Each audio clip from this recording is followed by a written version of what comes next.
What if Elbaf isn't where Sanji falls behind, but where Sanji finally awakens the Conqueror's Haki? Because this chapter is quietly setting up something huge. Loki's flashback finally comes to an end, and the scene shifts back to the present, to the chaos unfolding right now in the land of Elbaf. Everything is crystal clear at this point. The only way to defeat the God's Knights, warriors blessed with immortality by Imu-sama, and gifted with terrifying regeneration, is by striking them with attacks coated in Conqueror's Haki. Right now, there are 3 God's Knights present in Elbaf: Killingham, Sommers, and Gunko.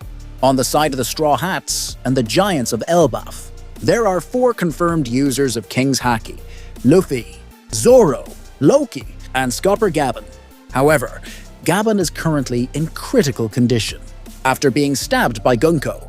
That means, for now, Gaban most likely cannot participate in the battle and must focus on recovering, even though this technically leaves 3 fighters to face the 3 God's Knights one-on-one. The situation is far from balanced. Gunko is currently being possessed by Imu-sama himself. Fighting him alone would be almost impossible. To even stand a chance against Imu's power, both Luffy and Loki would be required, which leaves only Zoro to face either Killingham or Sommers. So the big question becomes, what about Sanji? Is he really just going to be dead weight in the Elbaf arc?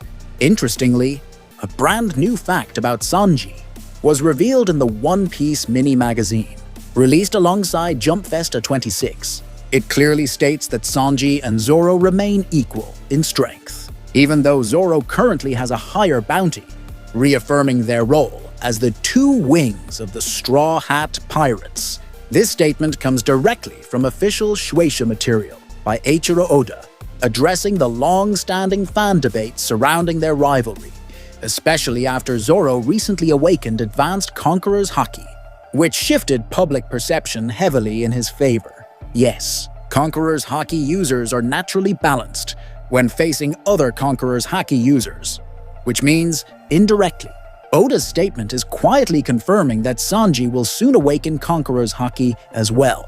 Just like the Straw Hats, the Roger Pirates also had a deadly duo: Silver's Rayleigh, the Pirate King's right hand, and Scopper Gaban, the Pirate King's left hand. Both of them are confirmed Conqueror's Haki users.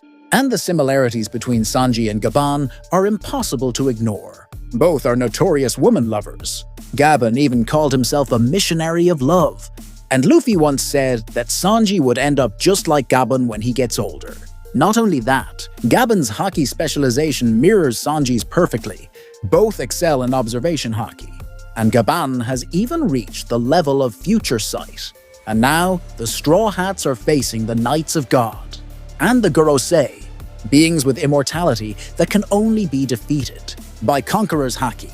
There's more. In One Piece chapter 1152, when Sanji directly asked Gaban whether he himself possessed Conqueror's Haki, Oda intentionally hid Gaban's answer, using the clash between Loki and Hadruden to cut the scene.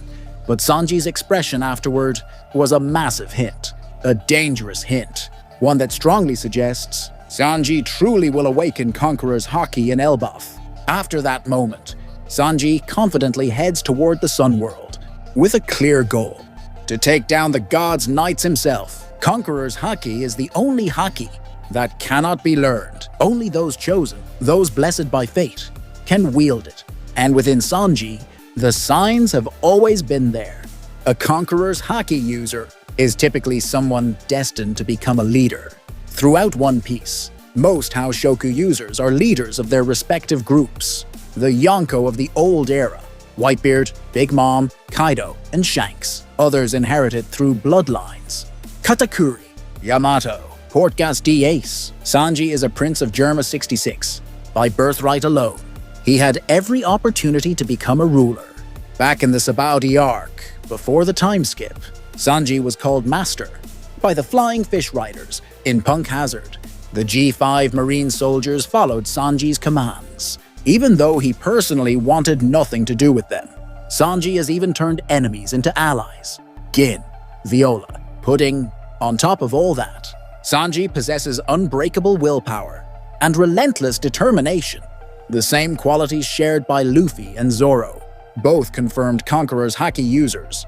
And let's not forget, Oda is the master of foreshadowing. There are visual hints everywhere. On the cover of One Piece Volume 100, Sanji is placed inside the same circle as known King's Haki users, Luffy, Zoro, Ace, and Yamato.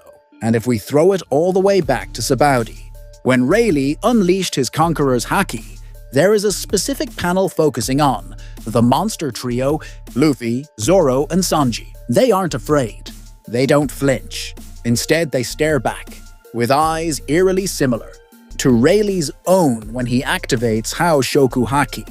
And in Elbaf, Sanji's destined opponent is obvious, Saint Sommers, the man who injured Nico Robin. And Sanji will never tolerate a man laying hands on a woman. What we're about to witness is a clash between two definitions of love, complete opposites. Because to Sanji, love is protection, but to Sommers, love is pain. And if Sanji truly awakens Conqueror's Haki in Elbaf, this arc won't just change the power balance, it will redefine the monster trio forever. If you enjoyed this breakdown, smash that like button, drop your thoughts in the comments, and tell me straight up, do you believe Sanji will awaken King's Haki in Elbaf? Subscribe to Super Synth D Studio for more One Piece spoilers, breakdowns, and theories that hit different. This is where One Piece gets dangerous.